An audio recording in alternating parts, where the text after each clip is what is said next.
Nick and Laura are coming back for the birth of their child at home, so you need to leave," Antonio said loudly. "Leave? Me?" When I asked back, Antonio nodded with a smile. "I've always thought things would be better without you. I hate people who always throw around the right arguments like you do. There are other women besides you. Just because we've been together for so long doesn't mean we have to stay together in the future." Antonio was the one who made a bold statement. Whatever difficulties he faces from now on are none of my concern. He probably thinks he'll forget about it after a good night's sleep, but not this time. He should take responsibility for his own words. I'm Scarlett, 55 years old. Right now, I live with my husband, Antonio. Antonio is 60, 5 years my senior. So, he recently retired. Antonio said, "Maybe I'll spend my time enjoying my fishing hobby now." He seemed happy about it. Meanwhile, I run a small apparel company, thankfully making a decent profit. Currently, we can afford to live in a high-rent condominium, thanks to my job. Antonio was supportive, but after his retirement, he changed. First, his daily routine shifted. Now always at home, Antonio had many days without plans. This led to a more lax lifestyle, staying up late watching TV or sleeping past noon. Occasionally, that's okay. But when it goes on for days, it's concerning. I suggested, "Shouldn't you keep a regular schedule, especially at your age?" But Antonio seemed unconcerned. Instead, "I've worked hard all my life, let me be. Don't tell me what to do," he retorted. Another issue was Antonio's boredom. He had few friends and his only hobby was fishing alone. He seemed increasingly idle after retiring. And he began nitpicking at my housekeeping. Frankly, I'm not great at domestic chores.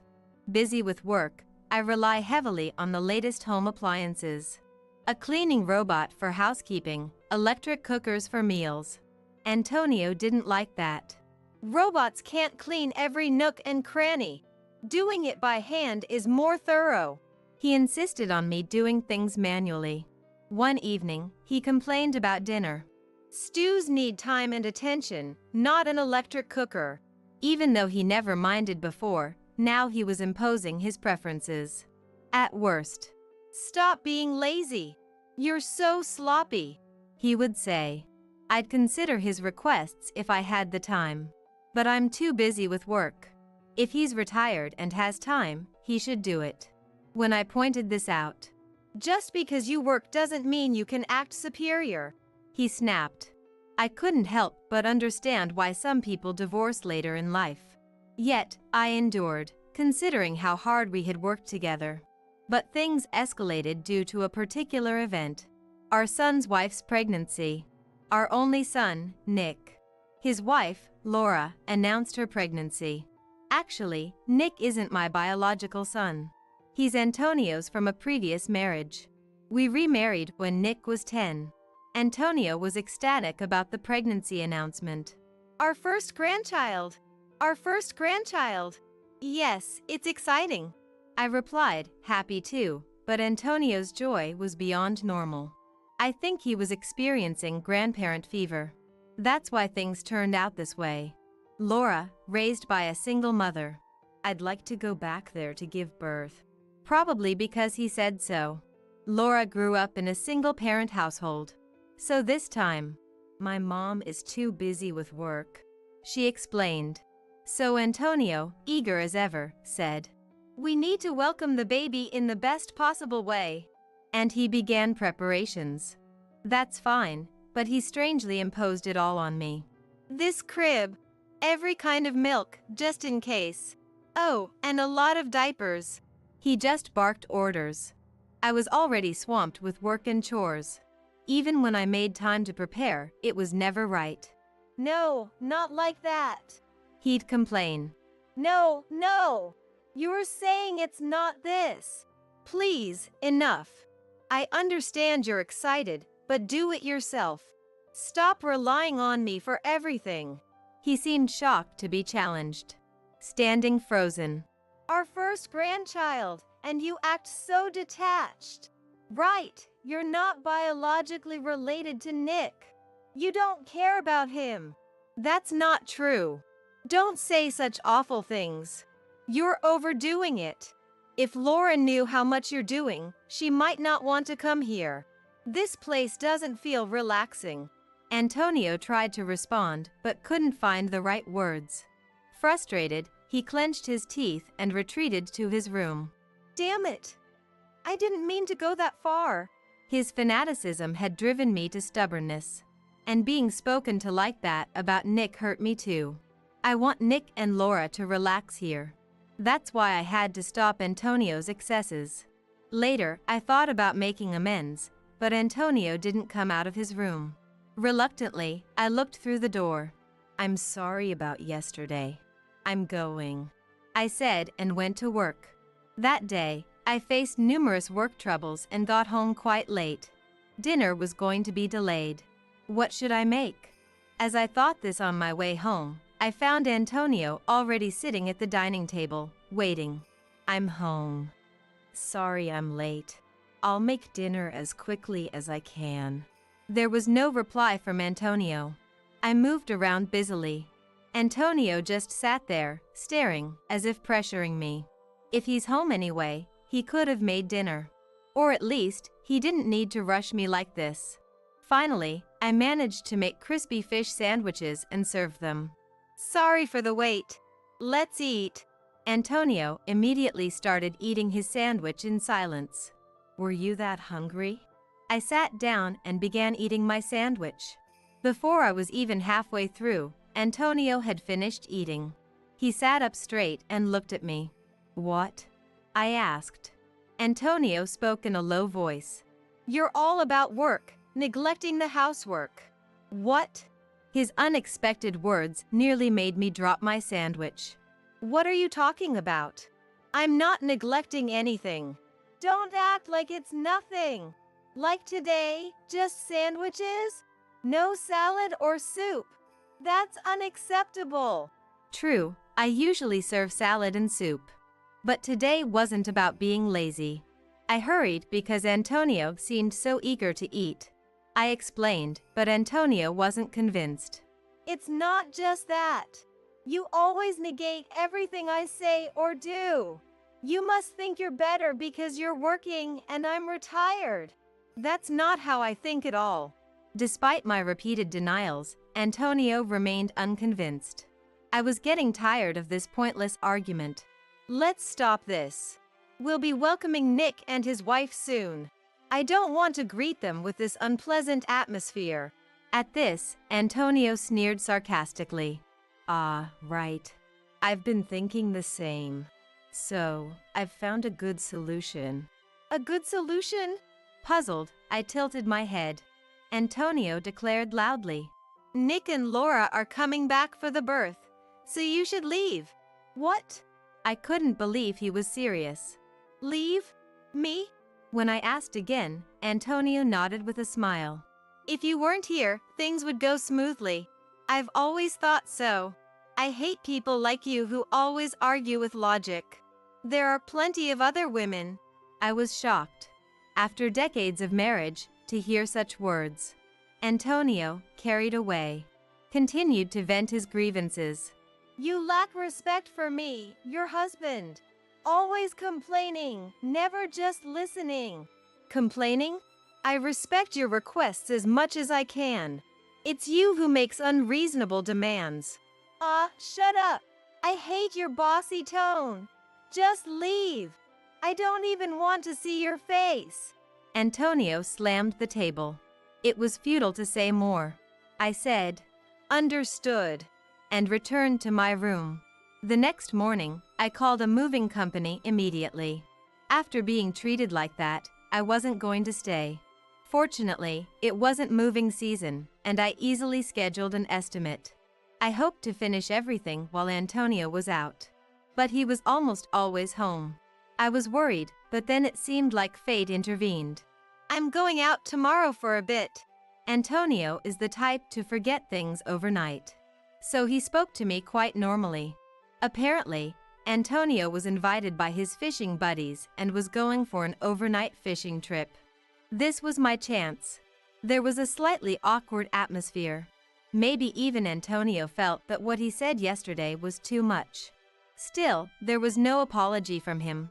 He might be hoping to act as if yesterday's words never happened. He's always been like that. Until now, I've been the bigger person, letting things go.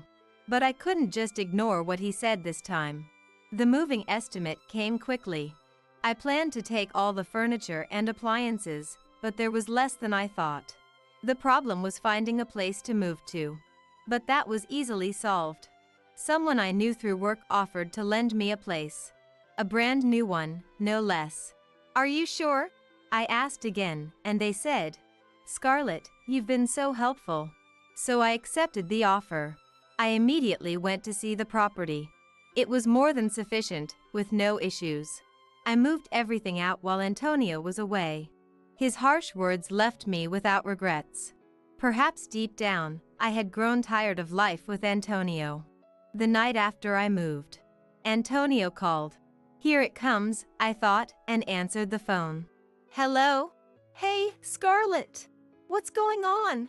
Antonio sounded panicked, even over the phone. I almost laughed, but responded calmly. "What do you mean?" "My house, it's empty. What's happening?" "Well, you told me to leave, so I did just that." I had taken everything, from the latest appliances to my favorite dining table. "But I only told you to leave. It's crazy to take everything from someone's house." "What? Leaving them would be crazy. I bought all that with my own money. You never contributed, saying you didn't need them." Antonio fell silent, then said grudgingly, "Fine. Nick and his family are coming tomorrow. Furniture doesn't matter. He'd be surprised to see the place now." "Good. Then it's perfect timing. Say hi to Nick for me." There was no point in further conversation. I quickly ended the call. There was another significant matter, but I didn't mention it since Antonio seemed unaware. The next day, Nick called. "We'll be there soon." A phone call. "Didn't Antonio tell you? I moved out." "Really?" Nick sounded surprised, but didn't press further. In fact, I sensed more relief than shock in his voice. "Cool. Mom's not there. We can do whatever we want then. You're not coming back, right?" "That's right." I always sensed Nick found me bothersome. He seemed displeased I didn't pamper him like a biological mother might. "You're not as kind as other women," he once said as a child. I thought I was raising him with love, so he wouldn't struggle later in life. "Well, it's easier for both of us. Laura was uncomfortable too. So, see you." That was like his father, always adding one extra, unnecessary comment. I pondered this after hanging up. That day, I was a bit on edge, unable to focus on work. I half expected a call about the furniture and appliances. Laura once said, "It must be nice to have all these appliances for an easy life." I secretly thought their visit was to take advantage of that. But contrary to my expectations, no call came that day. Finally, at the end of the month, Antonio called. Scarlett?" His voice lacked confidence, making his intention clear. But I played ignorant. "Yes? It's about the rent." "Yes? What about it?" He struggled to say it, but he wanted to talk about rent. Antonio and I used to pay $1,700 for the condo rent. I was the one who paid it all. There's no way Antonio, with his retirement, could afford it. He might manage for a while with his retirement fund, but it would eventually run out. He called me, but hesitated to speak his mind. I had to prompt him. "What? You're not expecting me to pay the rent for a condo I don't even live in, are you?" No, that's not. You were the one who insisted I leave, right? And now you're coming back to me?" That's not something Antonio's pride would allow. As expected, he changed the subject. "Scarlett, are you doing okay? You know, with a place to live?" "Yes, I managed to find a place, thanks to some connections. I'm living comfortably. Saying this left no room for him to ask me to return. I had no intention of going back, but just in case. Oh, okay. Nick and Laura were saying they miss you. I thought maybe you'd consider coming back. Such words were unusual for Antonio. He must be really desperate. But I had no intention of returning. Oh, really? I thought they disliked me. No, that's not. Well, it doesn't matter. I have something important to discuss, so I'll come over. Yes, there was a vital matter to discuss for my future. Antonio replied. All right, I'll be waiting. Cheerfully. Later, I visited the condo for the first time in a while. Long time no see. Antonio was dressed up unnecessarily. No matter how much he dressed up, it was pointless. I walked down the hall and into the living room, where Nick and Laura were sitting. Clearly, they couldn't live with nothing. New sofas, tables, and a fridge were installed. Nick waved casually, and Laura, though glaring, greeted me. The atmosphere was tense. I wanted to finish what I came for and leave. I sat down as Antonio urged. So, what did you want to talk about? Grateful he brought it up, I started the conversation. I thought it's better to handle this sort of thing sooner rather than later. Antonio turned pale the moment he saw what I held out. You're planning to divorce me? He was visibly shaking, looking at the filled-out divorce papers. Yes. Ever since you told me to leave, I've been intending to. Did you really say that without thinking? Antonio fell silent. He probably did. He tends to blurt out things in the heat of the moment without thinking ahead. This habit had caused him troubles at work several times. The last time you said all those terrible things, I don't want to see your face. There are other women. And what else? Anyway, at that moment, I couldn't see a future with you anymore. He must remember saying those things. Antonio kept his head down, sweating. Yeah, I said it. But that was not really what I meant. You can say such things even if they're not in your heart? I'm appalled. Well, it doesn't matter to me anymore. I was shocked. I can't do this anymore. That's all. Facing Antonio, our eyes met. He immediately flinched and looked away. Can't you reconsider? We've come so far together. I've come this far only to be told such things. I can't do this anymore. I can't be with you. As I firmly stated, Antonio let out a long sigh. The room was enveloped in a painfully awkward silence. The silence was broken, surprisingly, by Laura. Excuse me. I'm the one who's been most inconvenienced here. I turned to Laura, tilting my head, and she glared at me with eyes full of resentment. What do you mean? I thought this place would be perfect with Scarlet around, clean, and full of the latest appliances. I came here expecting to be pampered, but instead, I'm caught up in this marital mess. It's a huge nuisance. Laura sighed even louder than Antonio had earlier. She was angry with me for not meeting her expectations of a princess-like pampering. That is a huge misunderstanding. If she's unhappy, she could go back to her own home or anywhere else. But she chose to stay here. When I said this, Laura's face turned red. What's with that attitude? I came all the way here for you. I never asked you to come. Laura looked like she was about to scream. Her breathing was heavy with anger. But it's absurd. I had such high hopes after talking to Antonio, and now this. It's too much. Laura finally burst into tears. Nick tried to comfort her. But this made a little sense.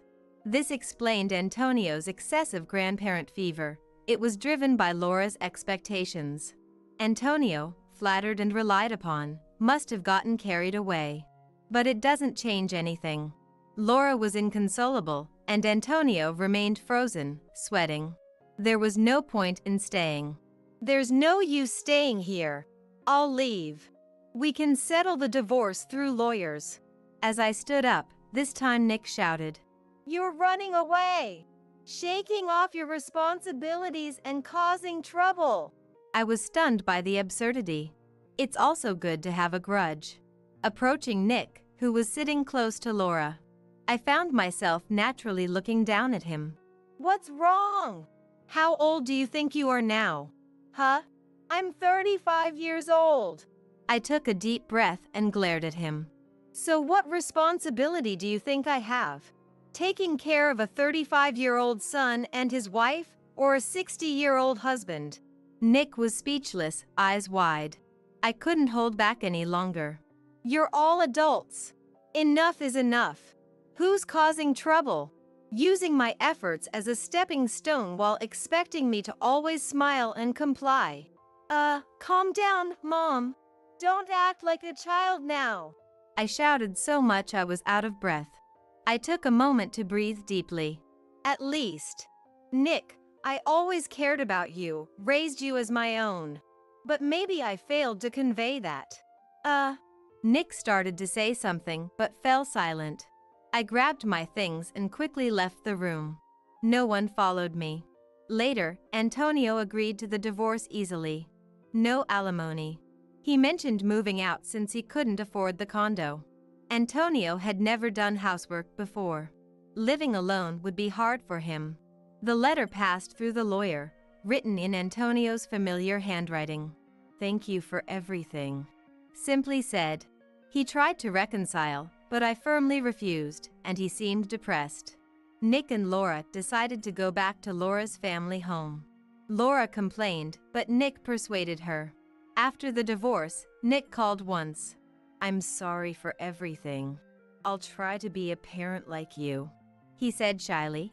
Maybe Nick hadn't hated me as much as I thought. I ended up buying the new house I was renting and still live there. Work is going well. I was tired right after the divorce, but now I feel refreshed. It's nice not having to take care of anyone. I'm not sure how many years I have left to work, but I'll do my best. Enjoying my private life too. And secretly, I still wish for Nick's happiness. From Bonnie to Brandy, a delivery. I wonder why Bonnie would go out of her way to send me a gift. What's the wind bringing now? Tentatively opening the envelope, it contained something like fabric, and upon unfolding, it turned out to be an apron. But I've never worn an apron like that, and at first glance said, sending something like this for a gift is definitely odd. My daughter Jeanette, with a pale face, said hurriedly, Mom, let's just throw this away quickly. In the afternoon, my eldest son Smith came visiting, holding a parcel in his hands. Mom, it's Mother's Day today, isn't it? Sorry, I haven't done anything for you till now. Here, a present. What's wrong? Something bothering you? Smith, sensing the somber mood between me and Jeanette, asked. Actually, before you came here, she received a gift from Bonnie. That's right. She had been looking through an apron catalog for a while. Yes. Bonnie bought that apron and sent it to Mom. That's great, isn't it? So, show me what the apron looks like. Smith was excited, unaware of the situation. As I struggled to respond, Jeanette glanced towards the trash can. What?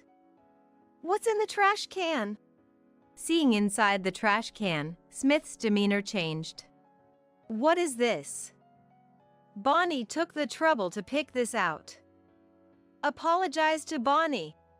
Can you still say the same after seeing this? Can you blame her? Jeanette carefully lifted the apron from the trash and spread it out wide. The moment Smith faced the unexpected reality, his expression froze. What is this? It can't be.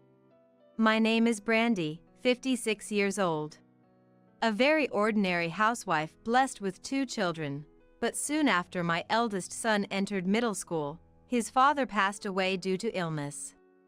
Fortunately, we had life insurance, which provided enough payment to support the children, and our life was stable. Although financially we were not inconvenienced, raising 2 children was not easy. Especially my eldest son, Smith, who always talked big but never stuck with anything, and would give up at the slightest obstacle, a troubling character.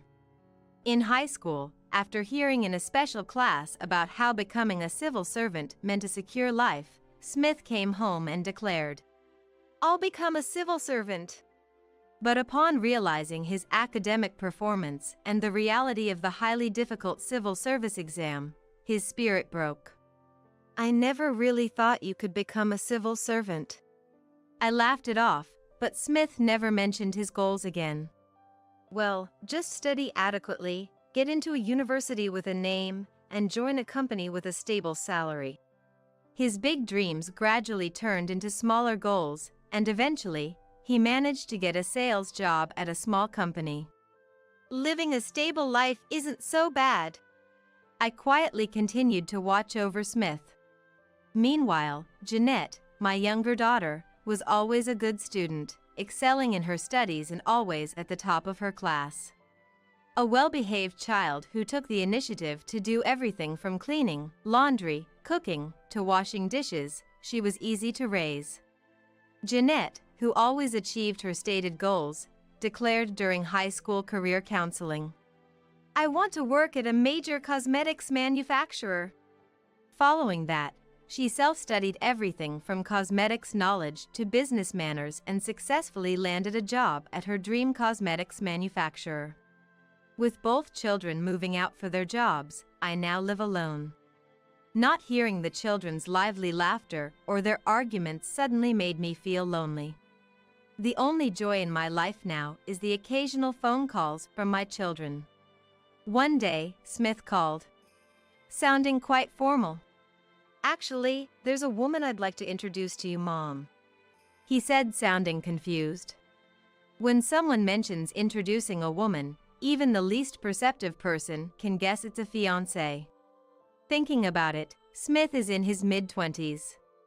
About the same age my husband and I got married, so it's not surprising he has someone he's thinking of marrying. Honestly, while I was surprised, I also felt a loneliness at the thought of my son being taken away by someone else, but I knew a mother has no right to hold back her adult son. Coming home for the weekend after a while, Smith brought a young woman by his side. "I'd like to introduce you. This is Bonnie. She works at a major apparel company." "Nice to meet you, Brandy." "I'm Bonnie." "Pleasure to meet you." The woman who introduced herself as Bonnie didn't have the flashy makeup common these days, but bowed with a low posture, leaving a refreshing and pleasant impression. Maybe because Smith chose her, my internal criteria for judgment was a bit softer than usual. Even when we sat down on the living room sofa, and I was about to serve tea, she hurriedly stood up. "Brandy, let me do that." "It's okay, you're a guest today, so please take it easy." Her well-mannered appearance boosted my impression of her significantly. Her smiling face with cute dimples contributed to a warm and fuzzy aura. "I see, so this is what got you hooked." "Eh? What was that?"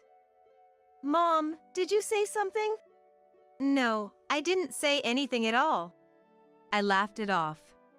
"More importantly, I'm curious about how you two met." When I asked with interest, Smith shyly admitted, "Actually, we only met at a mixer 2 weeks ago." Hearing this, I was so shocked I almost lost my footing. "Engaged after just 2 weeks of meeting? Isn't that a bit too fast?" "Do you think?" "I don't think it's too fast. Speed is normal these days, and I often hear about people getting married without dating at all. That might be true, but as a mother, I couldn't help but feel anxious. When Bonnie went to the restroom, I asked Smith, "I'll trust your choice since you picked her, but are you really sure about this? Are you prepared?" "Of course I am." "Mom, do you still not trust Bonnie?" I shook my head. "It's not about trust. Regardless of trust, I think getting engaged after only 2 weeks is too quick." Smith laughed off my concern. "Mom, I've heard that you had almost no courtship period before getting married after your matchmaking." An old story was brought up, reviving sweet and sour memories of my youth, but I coughed and brushed those memories aside. Still, back then, both our parents knew each other well, and the matchmaker was someone trustworthy. Your situation is not the same. Is that so? Well, regardless, the fact that Bonnie and I are getting married is unchangeable, and my feelings won't change even if you don't approve. Smith looked at me with a determined glare. I'm not going to fuss over your marriage to her. I trust you, so if you've decided on her, go ahead. Thank you. I knew you would understand, Mom, Smith said, his eyes shining. Well, Bonnie seems like a sincere woman, and I'll accept the engagement, but how about dating for about a year first? To understand what kind of person the other is before making any decisions. To avoid regrets later. I meant it as advice out of concern, but Smith seemed not to take it well. You might have just met Bonnie today, but I've been with her for 2 weeks and feel I understand her well enough. I can't wait a year. Smith's resolve seemed unbreakable. When Bonnie returned from the restroom. Anyway, we will definitely build a wonderful family, so please watch over us warmly. Saying this, the young couple left my home, and 2 months later, they had their wedding. A few days after that, I received a call from Smith informing me that Bonnie had quit her job to become a housewife. That's how it's going to be, so, see ya. Wait a minute. Are you sure that's okay? Bonnie quitting her job is also for me. She says it's better for raising children. And you know, Mom, you want to see your grandchildren soon, right? This is also for you. It felt like I was being smoothly convinced. The swift developments left me feeling a bit left behind. Smith, you rushed into marriage, but are you really okay with that woman, Bonnie? Jeanette expressed her worries over the phone, but I responded with a wry smile. What's done is done. All we can do now is watch over them warmly. That's true. Both Jeanette and I had our reservations, but we reluctantly agreed. Time flies, and it's already been 4 years since Smith and Bonnie got married. Yet, I haven't heard any news about them having children. I was told Bonnie quit her job to focus on starting and raising a family, but with no signs of that happening, I couldn't shake off my uneasy feelings. However, this is something that's bestowed by heaven, so fretting over it won't change the situation.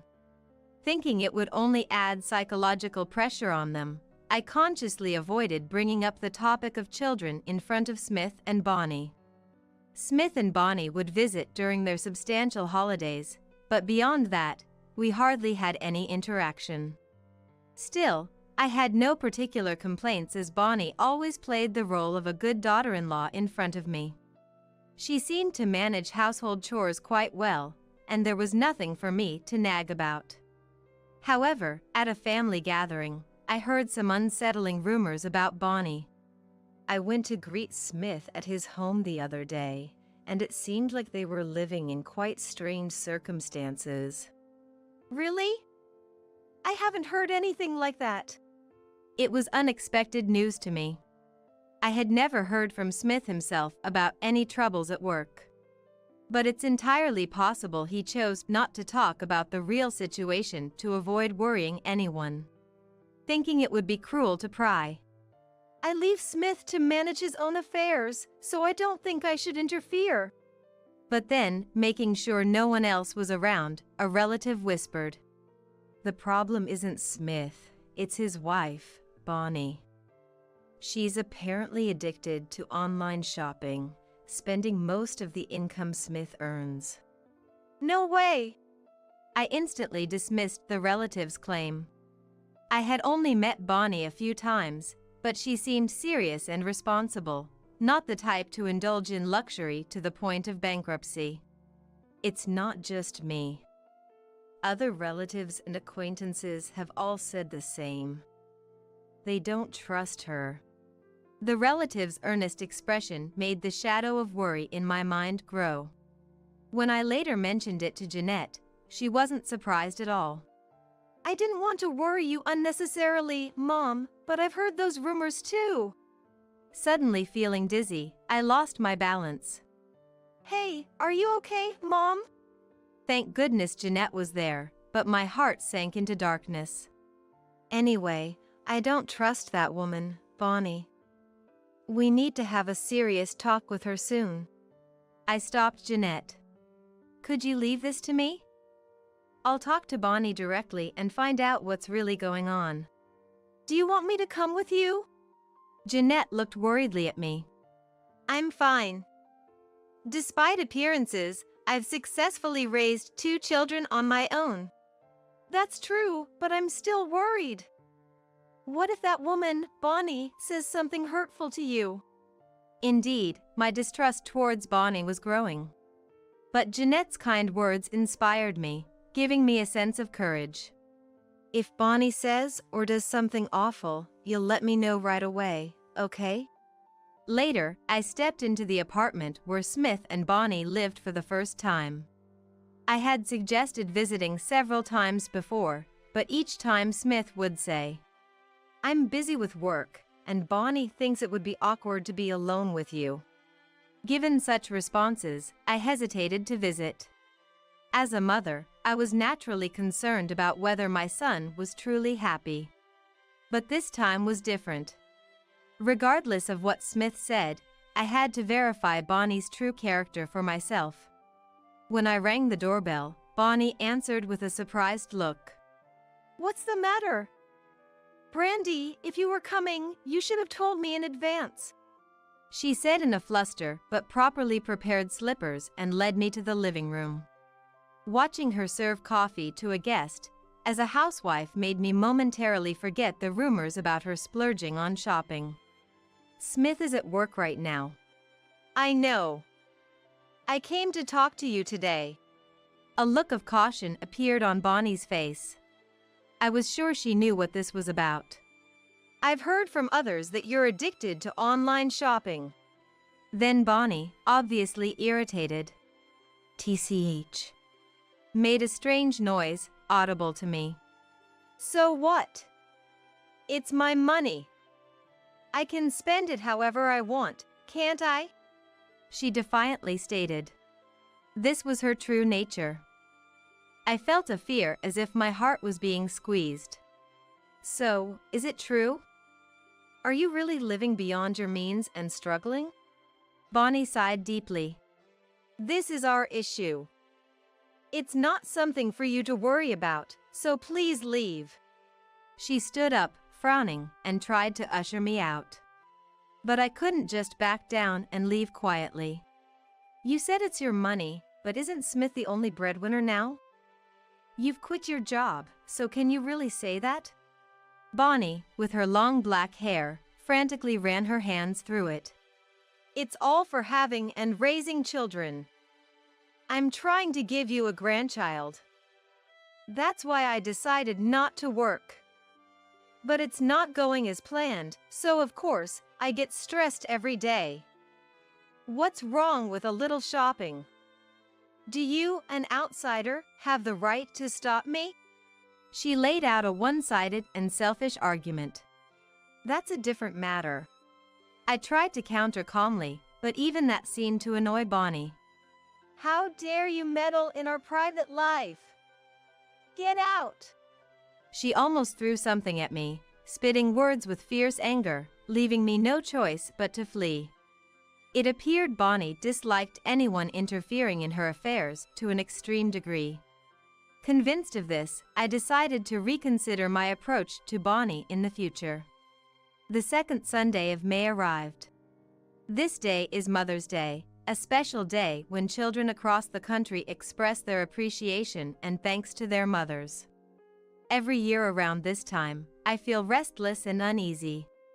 Returning from shopping, I saw Jeanette's car pulling into the garage. I just got back, perfect timing.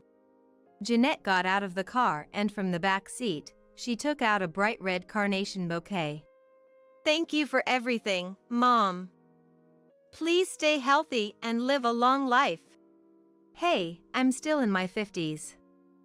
Isn't it too early to be concerned about living a long life? I said, trying to play it off, and Jeanette laughed. My apologies, how rude of me. She bowed deeply in an exaggerated manner and apologized.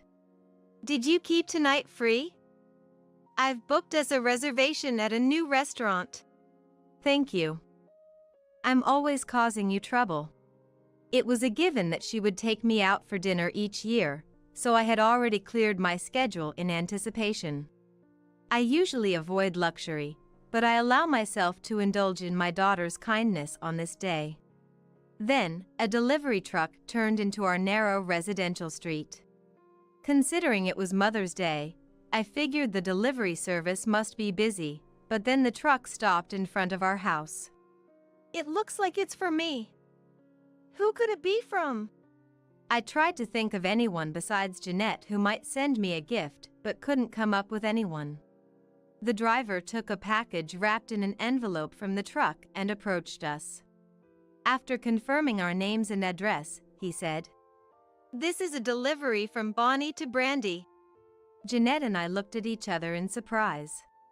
Holding the package, we stood dumbfounded at the entrance for a while. That Bonnie would send me a present for Mother's Day.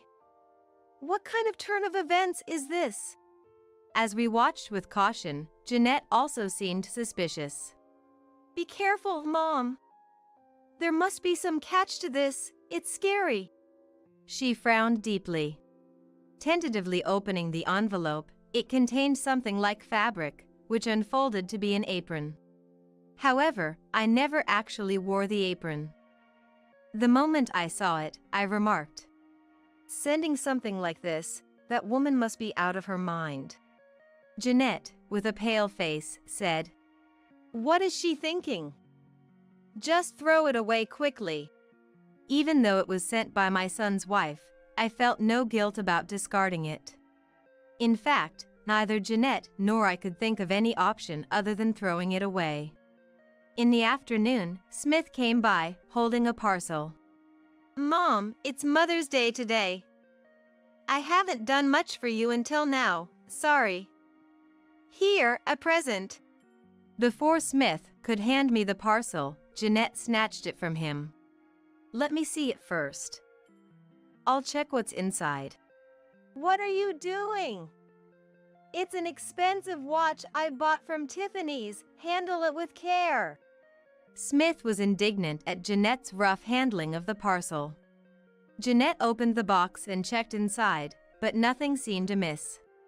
"All right, it's fine. Here, Mom, a present from Smith." "Thank you. I'm relieved it's something decent."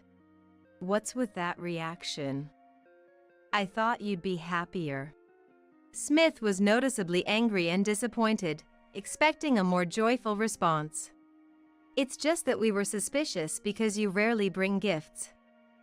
"Don't be misleading. What's that supposed to mean?" "I just wanted to start building a respectable family now that I'm married too. I thought I shouldn't forget to thank Mom, that's all." I forced a smile I had forgotten. "Thank you. I am really happy about this. What's wrong? Did something bad happen?"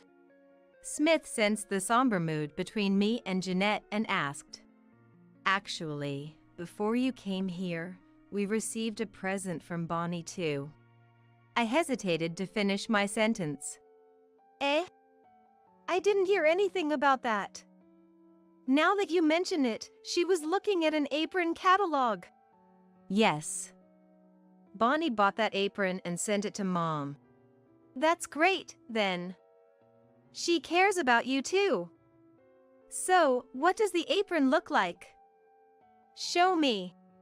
Unaware of everything, Smith's eyes sparkled with excitement, but Jeanette grimly glanced at the trash can instead. "Eh? What's in the trash can?" Smith walked towards the trash can. Seeing what was inside changed Smith's expression dramatically. "What's this? What does this mean? Don't tell me this apron was sent by Bonnie for you, Mom." It's cruel to throw away something Bonnie carefully chose. Poor Bonnie. Apologize to her. As Smith attempted to retrieve it from the trash can, Jeanette warned. Be careful.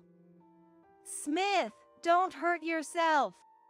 Her tone was sharp, yet it carried Jeanette's concern for Smith. Smith's movements halted upon touching the apron. What do you mean? Jeanette carefully lifted the apron from the trash can for Smith. Can you still say the same after seeing this? Can you still criticize our mom? She showed the apron's lining. The reality, unforeseen, froze Smith's expression. What's this? No way. The lining was filled with countless needles. Had I worn it without noticing, I could have been injured all over by now. This is the reality. This is her true nature. Now you understand, right, Smith? What kind of person Bonnie is. Even confronted with the truth, Smith seemed paralyzed, unable to believe. This is a serious crime. Both Mom and I are considering whether to report this to the police. Suddenly, the landline phone by the entrance rang loudly. Answering it, I heard an unwanted woman's laughter from the other side. Ah, Brandy. Did the package arrive okay? I specified the time, so I thought it should have arrived by now and decided to call. How can you do such a terrible thing so easily? Bonnie, without a hint of remorse and almost mocking me, said, It's your own fault. You always interfere in other people's private lives, so I just gave you what you deserved. You brought this upon yourself. Oh, if you got hurt, next time I'll send you iodine or Band-Aids. I'll pass, since it didn't turn out the way you wanted. I wasn't injured. Smith, who had been silently listening to our conversation, started to tremble. I need to step out for a bit. With tears in his eyes, Smith rushed out of the house. The next day, Smith returned and confessed that he had a heated argument with Bonnie rather than a discussion. I've decided to keep some distance from her for a while. I never imagined she would do something so foolish. According to Smith, it was unexpected for Bonnie that Smith would come back home at that time. Bonnie wanted to secretly harass me without Smith finding out, but her plan backfired when Smith learned about it. Panicked, Bonnie rambled. The needles in the apron must have been the delivery person's doing. Maybe a driver fed up with their harsh work conditions did it as a form of protest. But even Smith, as naive as he is, could see through her lies. You should be thankful we didn't report you to the police, Smith said sternly, and Bonnie smirked. So what? Are you going to leave me? I don't care either way. Living with you has been bothersome and boring. But Smith, not wanting a divorce, hastily suggested, Let's separate for now. We need a cooling-off period. But no divorce. I love you.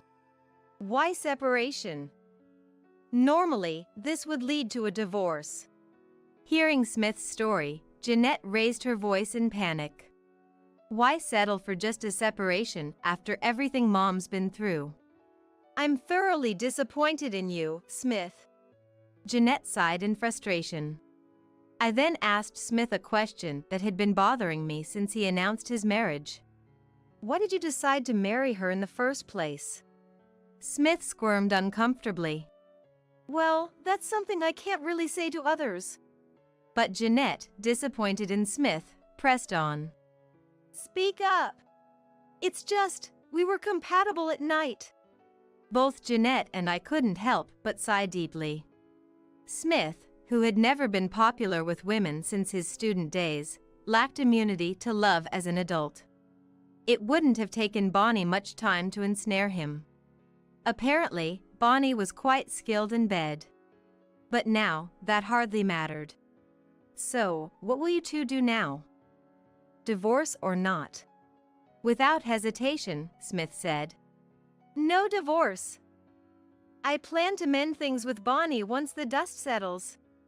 Feeling Smith's unwavering resolve, I lost all will to persuade him further. Do as you please. If you want to reconcile with Bonnie, I won't oppose it. But don't involve us anymore, and don't cross this house's threshold again. That's my condition. I pushed him away coldly. Smith remained silent for a while before nodding slowly. I understand. I won't trouble either of you any further. With that, he left the house. Smith later attempted to repair his relationship with Bonnie, but why am I always the bad one? So, it's not wrong for your mother to intrude into my private life. Let's get a divorce. Bonnie initiated the divorce. Mom, I finished work early today. Can I come over for dinner? I'll bring the ingredients. You're always welcome here. I'd love to have you. And there's someone I'd like to introduce to you soon. He's a senior from my university days. From work troubles to relationship advice, my good relationship with my daughter continues. As for Smith, facing divorce papers from Bonnie. Just sign here, and it's done. Despite being hopelessly unable to let go, rumors say Smith still follows Bonnie around. Though it pains me to worry about my son, as long as he doesn't change his mind, we've decided not to reach out to him. I pulled out something from the back of my closet, enveloped in the scent of mothballs. Jeanette, I want you to wear this dress at your wedding. Mom, you're getting ahead of yourself. You haven't even been introduced to him yet. I secretly harbor a dream. For Jeanette to marry, have children, and occasionally bring her kids to visit this house.